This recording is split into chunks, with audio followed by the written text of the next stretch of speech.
የገኒ ጎረቤት እንግዲህ ትልቅ መዘዝ አምጥታበታለች ለበኃይሉ። በኃይሉ አሁን ላይ በጣም በብዙዎቹ ጠላቶቹ ከቦት ይገኛሉ። በአንድ በኩል ዳጊ እንዲሁም ደግሞ ከእናቶች ጋር ጠላት እያፈራበት ይገኛል። እንዲሁም ደግሞ ሳሚን አግቶ ሲያሰቃየው ስለነበረ ሁለቶች አሁን በአንድ ተባብረው በኃይሉን የስራውን መስጠት አለብን፣ ድርሻውን ዋጋውን ማግኘት አለበት እንጂ እንደዚህማ እናትና አባቶቻችን በድሎ እሱ በቁሙ እንደዚህ እንዲንቀሳቀስ በነፃነት መፍቀድ የለብንም በማለት እንግዲህ ሁለታቸው ተባብረው ዋጋውን ማግኘት አለብን ብለው ስላሰቡ በድብቅ እየተንቀሳቀሱ ነው ያለ። እንግዲህ በኃይሉ የዛሬ 20 ዓመት በፊት በጣም የተለያዩ ወንጀሎችን ሲሰራ እንዲሁም ደግሞ በድብቅ ያንዳንዱ የተያዙበት መረጃዎች እና ፋይሎችም ነበሩ። እናም እነዛ ፋይሎች አሁን ላይ የት እንዳሉ ሳሚ ያውቃል።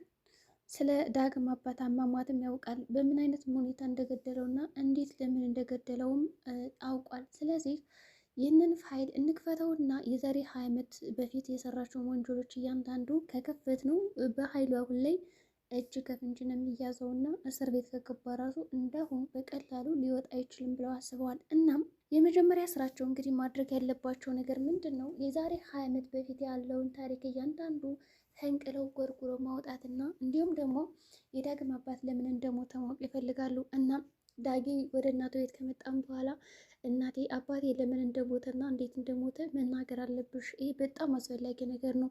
እኔም የአባቴ ዕጣ ፈንታ እንዲደርሰኝ አልፈልግም፣ መሞት አልፈልግም። በዚህ በኃይሉ የተባለ ሰውማ ልጠቃ አይገባም እና ንገሪኝ ይላታል። እንግዲህ እናትን በፍራቻ ሁና አርተው እባክህ ልጄ ነገር ይቅርብህ ትለዋለች። ዳጊ ግን በጭራሽ አባቴ ደምማ እንደዚህ በቀላሉ ፈሶ መቅረት የለበትም ማወቅ አለብኝ በሚል ሰበብ ወደ እናት ቤት ከመጣም በኋላ ይሄውልህ ትልና እዚህ በፊት የተፈጠረውን ነገር እያንዳንዱ ትነግረዋለች። አባቴ ከዚህ በፊት በኃይሉ የሚባል ጓደኛና አንድ ፖሊስ ታማኝ ጓደኛ ነበረው። ፖሊሱ ጓደኛው ግን ከአንድ ወንጀለኛ ይተባበር ነበረ። እንዲሁም ደግሞ ገንዘብ እየሰጠው እያንዳንዱ ነገር የሚለውን ነገር ይሰራለት ነበር። ግን አባትህ በጣም የስራ ሰው፣ ትጉህ፣ ጠንካራ እንዲሁም ደግሞ ሰዎችን አማኝ ነበረ። እናም ያ ፖሊስ እንግዲህ ያደረገው ነገር ምንድን ነው? አባት ግን ይክደዋል። በዚህ መሀል እንግዲህ በጣም ብዙ ወንጀል የሚሰራ ሰውዬ ነበረ። በዛ ሰዓት እኔ ስሙን አላውቀውም ነበር፣ ግን ብዙ ጊዜ በተደጋጋሚ አባትህ ስለዛ ሰውዬ በኃይሉ የሚባል ነው እያለ ያናገረንም ነበረ። እናም እንግዲህ ከዕለታት አንድ ቀን መረጃዎችን ሰብስበው የሚሰራቸው ስራዎች ደግሞ ህገ ወጥ የተባሉ እያንዳንዱ ነገር ነበረ። እናም ከዕለታት አንድ ቀን አባቴ እንግዲህ በመሸ ሰዓት እየጠበቅኩን ነበር እና የሆነ ቦታ ልሄድ አስበን ተቀጣጥረን በዛ አካባቢ እንግዲህ ደውሎልኝ ገኒ ልጄን አደራ ብሎ ብቻ አሰናብቶኝ ሄደ። እኔ በወቅቱ ልጄን አደራ ጠብቂው እያለ ሲንከባከብና እንዲሁም ደግሞ ሀሳብ ሲሰጠኝ ምን ሊሆን ነው ተመልሶ ይመጣል ብዬ ነበር የጓጉት እንጂ በዛው ይቀራል ብዬ አላሰብኩም ነበረ። ምክንያቱም በጣም ነው የምወደው አባት ግን እሱም በጣም ነበር የሚወድ በጣም ነበር የሚንከባከብህ። እናም ያቺ የመጨረሻ የስልክ ንግግራችን የመጨረሻ ቀን ሆና ነበረ። በጣም ነው ያሳስበኝ አንተን ልንከባከብህ። እኔም ቢሆን ከዛች ቀን በኋላ አንተን ልንከባከብህ አልቻልኩም፣ ጠፋህብኝ።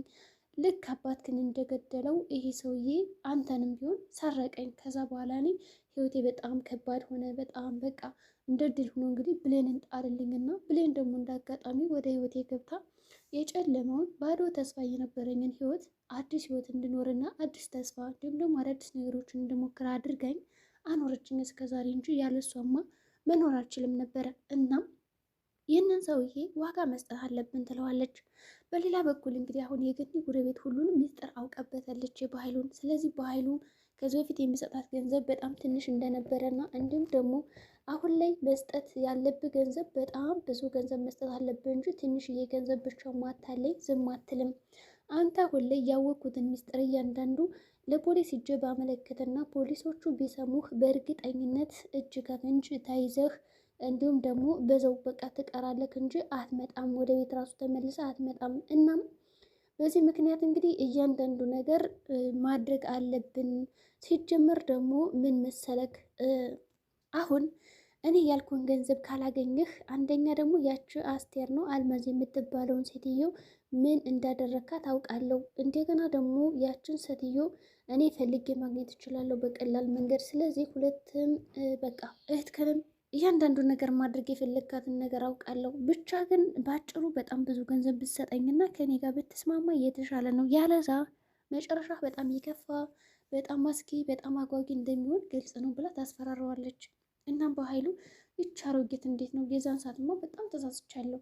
ይችን ሴትዮ ሰላይ አድርጌ ሁሉንም ነገር ማማከር አልነበረብኝም። ስለዚህ ማስወገድ አለብኝ በአሁኑ እና ካላስወገድኳትማ አሁን እንኳን ይህን ጠርቀም ያለ ገንዘብ ሰጥቻት እንኳን ብትላቀቀኝ በቀጣይ በእርግጠኝነት ከዚህ የበለጠ ነገር እንደምጠይቀኝ እርግጥ ነው። ስለዚህ በአሁኑ ዝም ብትል በቀጣይ ዝም ስለማትል የተወሰነ ገንዘብ እሰጥሻለሁ ብዬ አታልዬ ከዛም በኋላ ከማትመለስበት ዓለም እገላግላታለሁ እያለ ብዙ ነገሮችን እያሰበ ነው ያለው።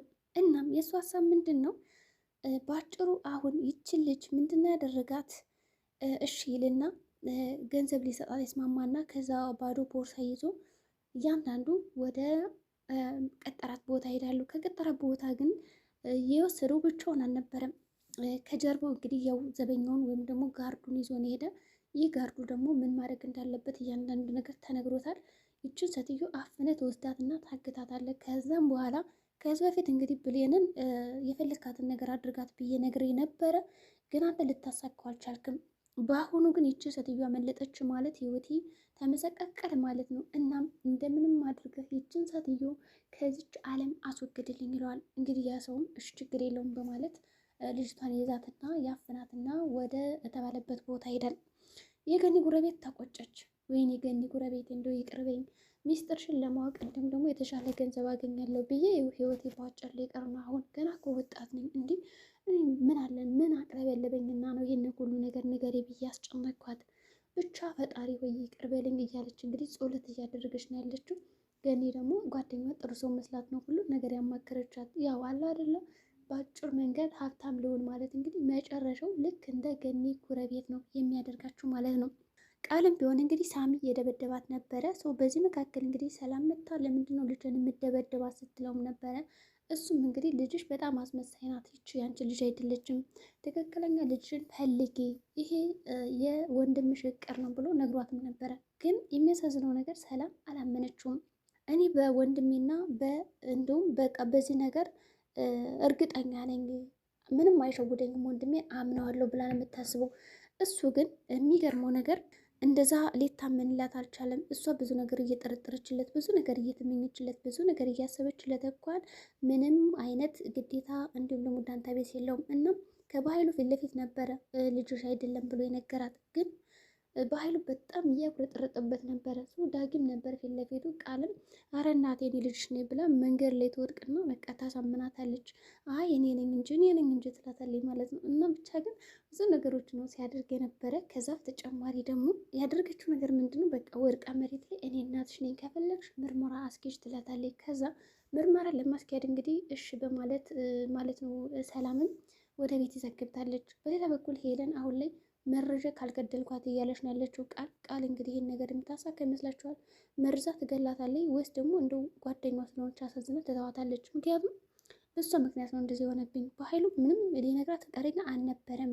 ይችን ልጅ ሳሚ ገደላት ብሎ ሊገድልልኝ አልቻለም። ሰው አሁን ያለኝ አማራጭ ምንድን ነው ብላ ያሰበች ነው ያለችው እያንዳንዱ ነገር። ከዛ በተጨማሪ ደግሞ ብዙ ነገሮች እየተከተሏት እየመጡባት ነው ያሉት። ስለዚህ መገላገል ነው የፈለገችው። እንደገና ገኒ በሌላ በኩል ዳግምና ብሌን አንድ ላይ እንዲሆኑ አትፈልግም። አሁን ሁለቶችም የራሴ ልጆች ናቸው ብላ ስለምታስብ ተለያዩ ብላቸዋለች። ከተለያዩም በኋላ እንግዲህ ብዙ ነገር እንደሚገጥማቸው እርግጥ ነው።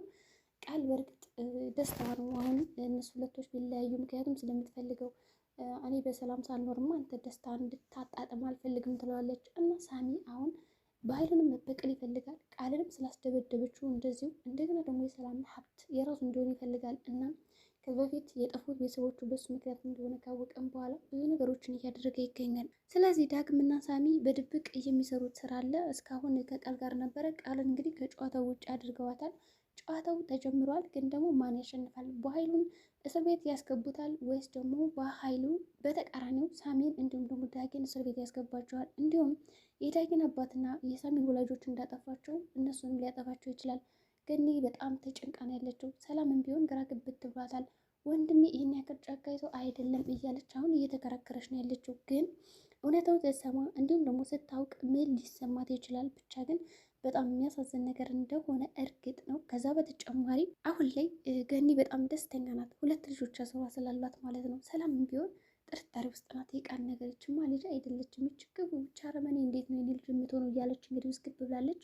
እንግዲህ በሌላ በኩል የገኒ ጎረቤት አሁን ላይ ታግታ ነው ያለችው። ገንዘቡንም እንግዲህ ተቀብላለች። ግን የሚያሳዝነው ነገር ያን ሁሉ ገንዘብ ተቀብላ ወደ ቤት ራሱ ላትመለስ ትችላለች። ምክንያቱም በጣም ብዙ ገንዘብ ነው የጠየቀችው በኃይሉን፣ እሱም ሊያጠፋት ይሞክራል። ስለዚህ መጨረሻቸው ምን ሊሆን ይችላል? እንግዲህ የዛሬ ጉዳያችን ይህን ይመስላል። በቀጣይ ቪዲዮ እስከምንገናኝ መልካም ጊዜ ይሆንላችሁ።